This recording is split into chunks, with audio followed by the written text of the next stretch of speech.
Well, Brian, you asked me about this car. It's unique in the history, in the sense that my grandfather bought it new in November of 1936.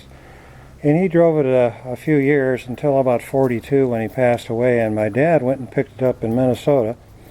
And he brought it out to California, and he drove it for, 42 to 49, I guess it was. And then he gave it to my brother. It was still stock at that time, had the flathead 37, 85 horsepower engine in it. My brother drove it from 49 to 55.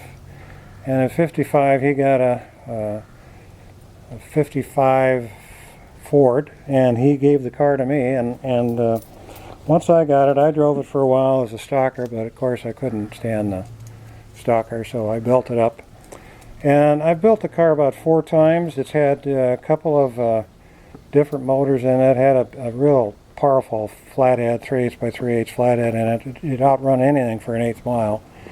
And then in 59, I bought the 283 Chevy Corvette engine out of Detroit with 2 4-barrel carburetors, really a hot rod.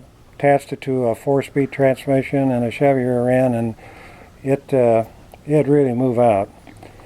And then in 63 they came out with the 283 engine, and I bought that also in a crate. Did a few things to that engine to trick it out. I drove it around every day, but it'd do a quarter of a mile, 115 miles an hour in about 14 seconds flat, something like that. Pretty quick car.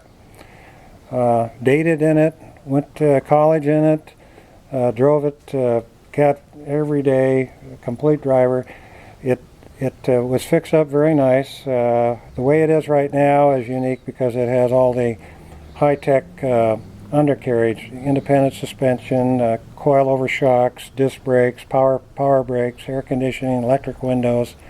It's far beyond what Ford ever envisioned the car to be in 37.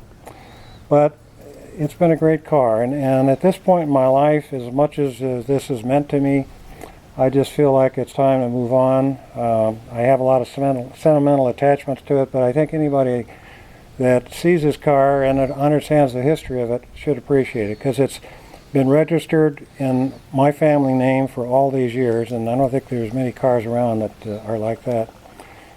So I hope you enjoy this car, whoever you are that decides to buy it. I sure enjoyed it, and I can guarantee it's really well built. And thanks for your interest.